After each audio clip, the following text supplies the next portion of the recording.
Alice's Adventures in Wonderland by Lewis Carroll. Chapter 7. A Mad Tea Party. There was a table set out under a tree in front of a house, and the March Hare and the Hatter were having tea at it. A dormouse was sitting between them, fast asleep, and the other two were using it as a cushion, resting their elbows on it and talking over its head. Very uncomfortable for the dormouse, thought Alice. Only as it's asleep, I suppose it doesn't mind. The table was a large one, but the three were all crowded together at one corner of it. "No room, no room!" they cried out when they saw Alice coming. "There's plenty of room," said Alice indignantly, and she sat down in a large armchair at one end of the table. "Have some wine," the March Hare said in an encouraging tone. Alice looked all around the table, but there was nothing on it but tea. "I don't see any wine," she remarked. "There isn't any," said the March Hare. "Then it wasn't very civil of you to offer it," said Alice angrily. "It wasn't very civil of you to sit down without being invited," said the March Hare. "I didn't know this was your table," said Alice. "It's laid for a great many more than 3. "Your hair wants cutting," said Hatter.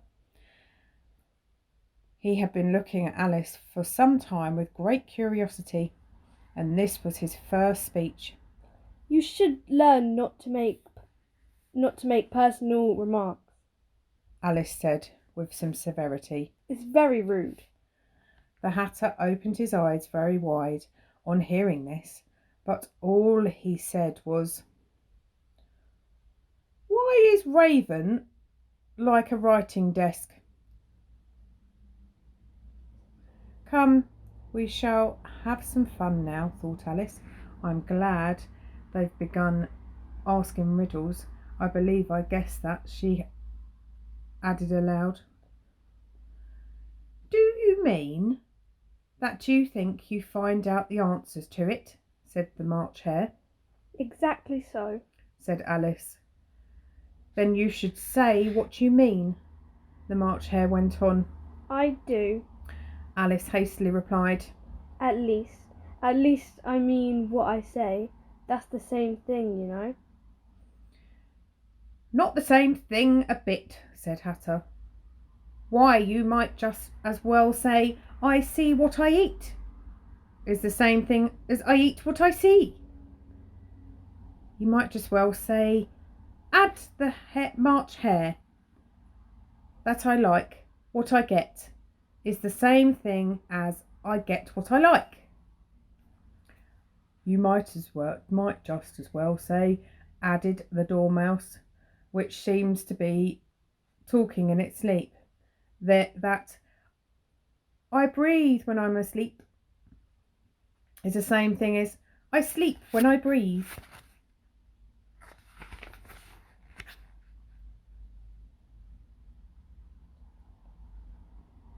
"It is the same thing with you," said Hatter, and here the conversation dropped, and the party sat silent for a minute, while Alice thought over all she could remember about ravens and writing desks, which wasn't much.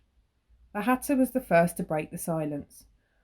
"What day of the month is it?" he said, turning to Alice. He had taken his watch out of his pocket and was looking at it uneasily, shaking it every now and again, and then holding it to his ear. Alice considered a little, and then she said, "The 4th. 2 days wrong," sighed Hatter. "I told you butter wouldn't suit the works," he added, looking angrily at the March Hare. "It was the best butter," the March Hare meekly replied. "Yes, but some crumbs may have got in as well," the Hatter grumbled. "You shouldn't have put it in with the bread knife." The March Hare took the watch and looked at it gloomily, and then dipped it in his cup of tea and looked at it again, but he could think of nothing better to say than his first remark. "It was the best butter, you know." Alice had been looking over his shoulder with some curiosity. What a funny watch, She remarked. It tells the day of the month, and it doesn't tell what o'clock it is.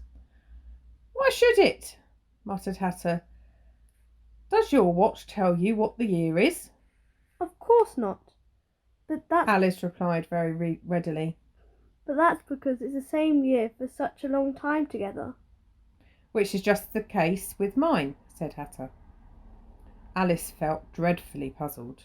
The Hatter's remark seemed to her to have no sort of meaning in it, and yet it was certainly English. I don't quite understand you, she said, as politely as she could. The Dormouse is asleep again, said Hatter. He poured a little hot tea upon his nose. The Dormouse shook his head impatiently and said, without opening his eyes, Of course, just what I was going to remark myself.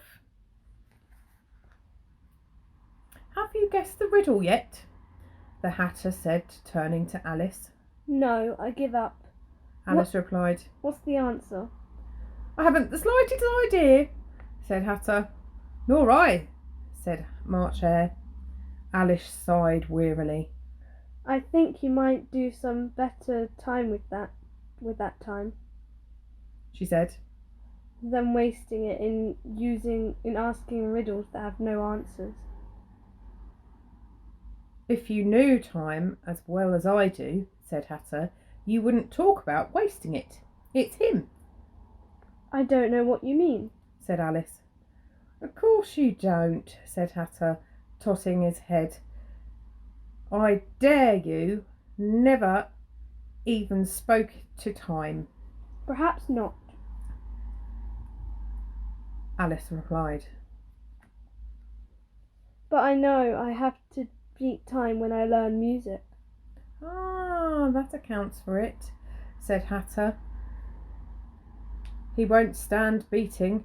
Now, if you only keep on good terms with him, he'd do almost anything you liked with the clock. For instance, suppose it was 9 o'clock in the morning, just time to begin lessons. You'd only have to whisper to hint the time. And round goes the clock in the twinkling, 1:30, time for dinner. I only wish it was, said March Hare, said to itself in a whisper. That would be grand, certainly, said Alice thoughtfully. But then I shouldn't be hungry for it, you know? Not at first, perhaps, said Hatter, but you could keep it to 1:30 as long as you liked. Is that the way you manage? Alice asked. The Hatter shook his head mournfully. Not I, he replied. We quarrelled last March, just before he went mad, you know, pointing with his teaspoon at the March Hare. It was at the great concert given by the Queen of Hearts, and I had to sing, Twinkle, twinkle, little bat, how I wonder what you're at. You know the song, perhaps? I've heard something like it, said Alice. It goes on, you know, the Hatter continued, in this way. Up above the world you fly, like a tea tray in the sky. Twinkle, twinkle. Here the Dormouse shook itself and began singing in his sleep. Twinkle, twinkle, twinkle, twinkle, and went on so long that they had to pitch it to make it stop. Well, I'd hardly finished the first verse, said Hatter, when the Queen bawled out, He's murdering the time! Off with his head! How dreadfully savage, exclaimed Alice. And ever since that, the Hatter went on in a mournful tone, he won't do a thing I ask. It's always 6 o'clock now. A bright idea came into Alice's head. Is that the reason so many tea things are put out here?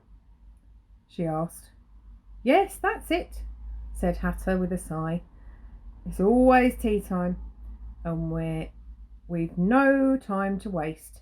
the things between whiles. Then you keep moving round, I suppose, said Alice. Exactly so, said Hatter, as things get used up. But what happens when you come to the beginning again? Alice ventured to ask. Suppose we change the subject, the March Hare interrupted, yawning. Oh, I'm getting tired of this. I vote the young lady tells us a story. I'm afraid I don't know one, said Alice, rather alarmed at the proposal. Then the Dormouse shall, they both cried. Wake up, Dormouse! And they pitched it on both sides at once. They pinched it on both sides at once. The Dormouse slowly opened its eyes. I wasn't asleep, it said in a hoarse, feeble voice. I heard every word you fellows were saying. Tell us a story, said the March Hare. Yes, please do, pleaded Alice. And be quick about it, added Hatter, or you'll be asleep again before it's done. Once upon a time there were 3 little sisters, the Dormouse begun in a great hurry, and their names were Elsie, Lacey and Tilly, and they lived at the bottom of, well... What did they live on? said Alice, who always took a great interest in questions and eating and drinking. They lived on treacle, said Dormouse, after thinking a minute or two. They couldn't have done that, you know, Alice gently remarked. They'd have been ill. So they were, said Dormouse, very ill. Alice tried a little too fancy to herself, but such an extraordinary way of living would be like, but it puzzled her too much, so she went on. But why did they live at the bottom of the well? Take some more tea, the March Hare said to Alice very earnestly. I've had nothing yet, Alice replied in an offended tone. So I can't take more.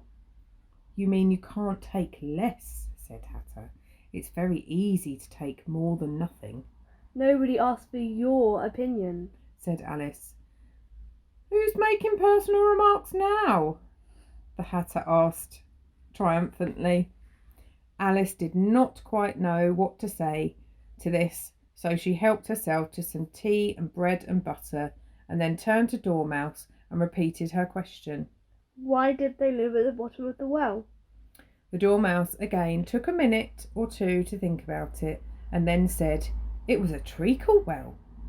There's no such thing, Alice began very angrily, but the Hatter and March Hare went, Shh, shh. The Dormouse sulkily remarked, If you can't be civil, you'd better finish the story for yourself. No, please go on, Alice said hurriedly.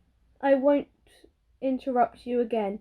I dare say there may be one. One indeed, said Dormouse indignantly. However, he consented to go on. And so there were 3 little sisters. They learned to draw, you know. What did they draw? Said Alice, quite forgetting her promise. Treacle, said Dormouse, without considering at all the time. I want a clear cup, interrupted Hatter. Let's all move on one place. He moved on as he spoke, and the Dormouse followed him. The March Hare moved on to the Dormouse's place, and Alice rather unwillingly took the place of the March Hare, and the Hatter was the only one who got any advantage from the change, and Alice was a good deal worse off than before, as the March Hare had just upset the milk jug into his plate. Alice did not wish to offend Dormouse again, so she began curiously. But I don't understand. Where did they draw the treacle from? You can draw water out of a water well, said Hatter, so I suppose you could draw treacle out of a treacle well. Eh? Stupid? But they were in the well. Alice said to Dormouse, not choosing to notice this last remark. Of course they were, said Dormouse. Well in. This answer so confused poor Alice that she let the Dormouse go on for some time without interrupting. They were learning to draw, the Dormouse went on, yawning and rubbing his eyes, for it was getting very sleepy. They drew all manner of things, everything that begins with an M. Why with an M? Why not? Said the March Hare. Alice was silent. The Dormouse had closed his eyes by this time and was going off into a doze, but on being pinched by the Hatter, it woke up again and with a little shriek went on. Ooh, that begins with an M, such as mousetraps and the moon and memory and muchness. You know, you say things are much of a muchness. Did you ever see such a thing as a drawing of a muchness? Really? Now you ask me? Said Alice, very confused. I don't think... Then you shouldn't talk, said Hatter. This piece of rudeness was more than Alice could bear. She got up in a great disgust and walked off. The Dormouse fell asleep instantly, and neither of the others took the least notice of her going, though she looked back once or twice, half hoping they would call her the last time she saw them. They were trying to put Dormouse into a teapot. At any rate, I'll never go there again, said Alice, as she picked her way through the wood. It's the stupidest tea party I was ever at in my life. Just as she said that, she noticed that one of the trees had a door leading right into it. That's very curious, she thought. But everything's curious today. I think I may as well go in at once. And in she went. Once more she found herself in the long hall and close to the little glass table. Now I'll manage better this time, she said to herself, and began by taking the little golden key and unlocking the door that led into the garden. Then she set to work nibbling at the mushroom. She had kept a piece of it in her pocket till she was about a foot high. Then she walked down the little passage, and then she found herself at last in the beautiful garden among the bright flower beds and the cool fountains.